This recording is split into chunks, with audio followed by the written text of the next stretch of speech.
2 men, 1 reality show. And now, within just weeks of each other, both gone. It's a coincidence that's hard to ignore, and one that's left fans of Finding Prince Charming stunned and searching for answers. Jasen Kaplan's death came suddenly, quietly, and with far more questions than clarity. At just 46, his life ended in New York City, with officials confirming that the circumstances are still being examined. No dramatic headlines. No clear explanation. Just a shocking loss that seemed to come out of nowhere. What makes it even more unsettling is the timing. Another contestant from the very same show had passed not long before, casting an unexpected shadow over a series that once promised love, visibility, and new beginnings. And while there's no indication the cases are connected, the closeness of these losses has left many wondering how something like this could happen, again, so soon. But the headlines barely scratch the surface of who Jasen Kaplan really was. Long before his name resurfaced in heartbreaking headlines, Jasen Kaplan had already built a second life far away from reality TV cameras. Hollywood knew him not as a contestant but as a steady presence behind the scenes, someone trusted with faces the world instantly recognizes. He wasn't chasing attention. He was shaping it quietly, brush by brush, in dressing rooms and trailers where reputation matters more than fame. Over the years, his work put him shoulder to shoulder with stars like Kelly Osbourne, Eva Longoria, Linda Carter, and Cyndi Lauper, not as a flashy newcomer but as someone they kept coming back to. In an industry where people change teams constantly, that kind of loyalty says everything. Clients didn't just hire him, they stayed. For years. Sometimes for decades. Friends described him as gifted but more importantly, grounded. He listened. He remembered details. He showed up when it mattered. And in Hollywood, that quiet reliability can be more valuable than any viral moment or red carpet spotlight. Jasen Kaplan became the kind of professional whose absence is felt immediately, even if the public never fully realized how much he was there. But what shocked people most wasn't his resume, it was who spoke out first. The moment that truly stopped people wasn't a press release or a headline, it was a few raw lines posted online.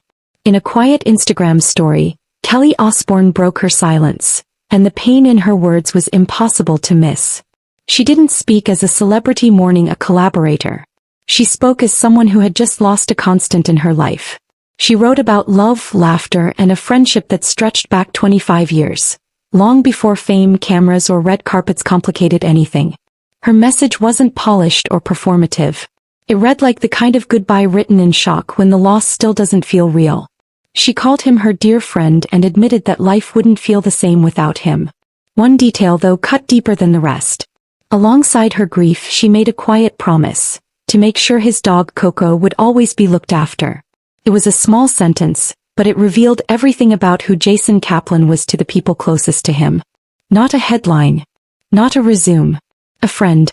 Someone loved deeply whose absence left real responsibilities, real heartbreak, and real silence behind. And behind that grief, questions started surfacing. As tributes poured in, another reality quietly set in.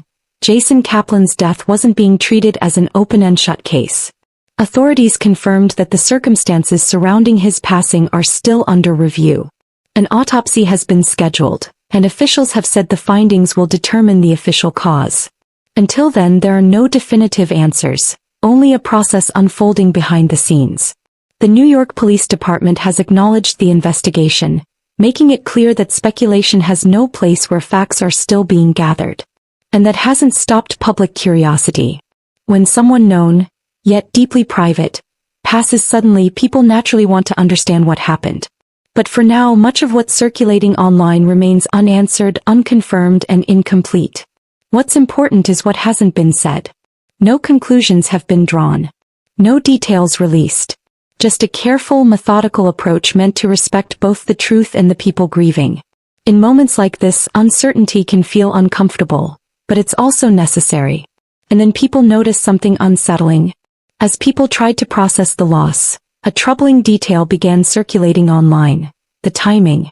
Just weeks earlier, another former Finding Prince Charming alum, Chad Spodek, had also passed away. He was only 42.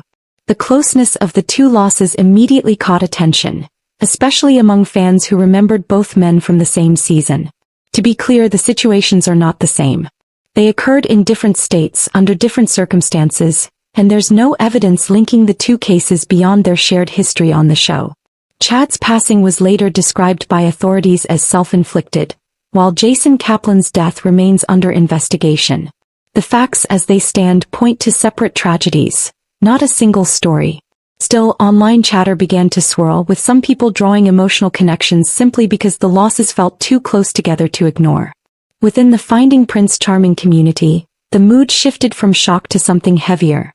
Two familiar faces, two lives cut short, and a shared sense that something fragile had been left behind. For former castmates and longtime viewers, it wasn't about theories, it was about grief stacking on top of grief. And for those who knew them both, the loss felt unbearable. Reality TV has a way of compressing lives into a few edited episodes. For a moment, everything feels amplified. Attention, opportunity, validation. And then just as quickly the cameras shut off. For many alumni, what follows can be unexpectedly heavy. The spotlight fades, the messages slow, and the world moves on, often faster than people are ready for. Some former contestants struggle with that silence. Others disappear completely. And some, like Jasen Kaplan, quietly rebuild. He didn't cling to the identity of being on a show. He stepped into something steadier, something lasting.